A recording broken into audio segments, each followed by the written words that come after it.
बहुत सारे लोगों को नो बोलने में बहुत ज्यादा दिक्कत होती है। उनको ऐसा लगता है कि अगर वो नो बोलेंगे तो सामने वाला इंसान दुखी हो जाएगा या हर्ट हो जाएगा, या एक्सट्रीम सिचुएशन के अंदर वो रिलेशनशिप ही खत्म हो जाएगा।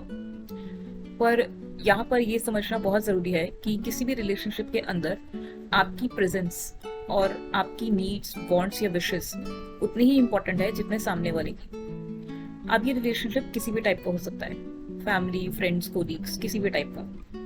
पर यहाँ पर नो बोलने का मतलब ये नहीं है कि आप नो वर्ड बोलकर उसे वहीं पर क्वेश्चनिंग सिचुएशन के अंदर छोड़ दें, या वो ये सोचता रहे कि आपने नो क्यों बोला है। स्पेशली उन रिलेशनशिप्स के लिए जहाँ पे आप लिटरली उस रिलेशनशिप या उस इंसान के लिए केयर करते हैं।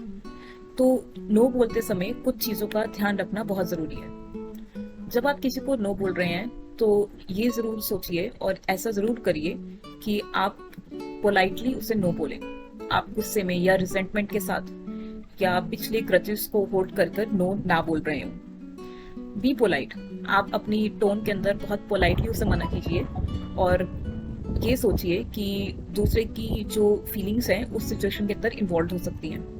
पर जब आप नो बोल रहे हैं तो उस नो को होल्ड ऑन करके रखिए।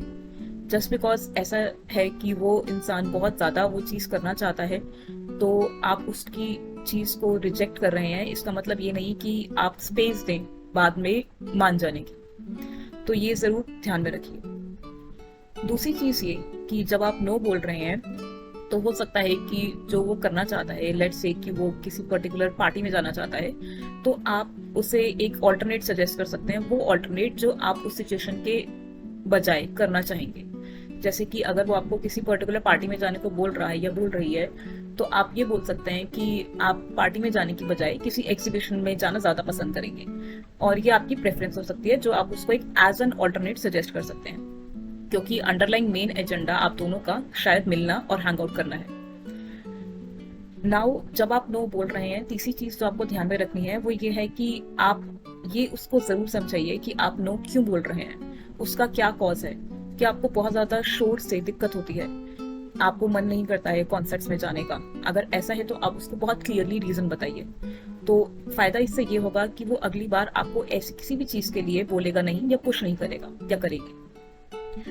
और अगर ऐसा है कि आपको वो चीज बाद में करनी है और आपका मन है, पर उस पर्टिकुलर दिन में या उस पर्टिकुलर सिचुएशन में आपका वहां पे जाने का या वो चीज करने का मन नहीं है, तो वो भी आप डायरेक्टली बोल सकते हैं कि ये हम शायद कुछ दिनों बाद ट्राई करेंगे या इसके बारे में कुछ दिनों बाद बात कर सकते हैं। नाउ कई बार ऐसा होता है कि जो सामने वाला है वो बहुत ज्यादा वेलकमिंग नहीं होगा। ऐसी भी बहुत सारी सिचुएशंस होते हैं या ऐसे भी बहुत सारे रिलेशंस होते हैं जहां पर आपका सिंपल मना करना ही बिल्कुल ही बहुत ज्यादा एंगर या रिजेंटमेंट के साथ वेलकम किया जाएगा। तो ऐसी सिचुएशन के अंदर आप प्रिपेयर रहिए।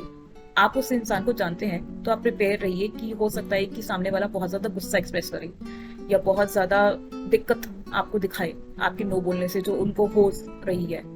तो ऐसे में आप उसको आराम से रिसीव कीजिए, शांति से रिसीव कीजिए।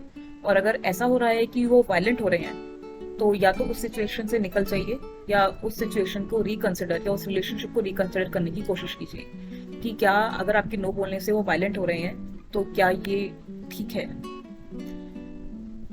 दूसरी चीज, अगर कई बार ऐसी सिचुएशन आ जाती है जहाँ पे आपका नो बोलने से कोई फायदा नहीं हो रहा है, तो आप वहां पे मैनिपुलेट भी कर सकते हैं। मैनिपुलेट करने का मतलब ये नहीं कि आप उस इंसान को धोखा दें, ऐसा कुछ नहीं।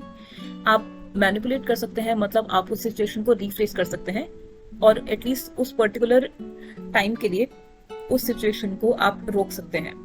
आप ये बोल सकते हैं कि हाँ, मुझे अभी पार्टी में कुछ नहीं जाना है, या हम ऐसा करते हैं कि अभी आज घर पे रहते हैं और देखा जाएगा बाद में।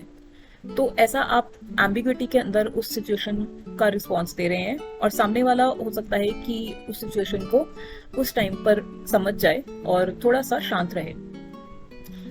तो ये कुछ चीजें हैं जो आप कर सकते हैं, पर हमेशा आप कोई ना कोई तरीका ढूंढ सकते हैं पर्टिकुलर सिचुएशन से डील करने का। पर ये याद रखना बहुत इंपॉर्टेंट है कि मना करना उतना ही इम्पोर्टेंट है जितना मान जाना।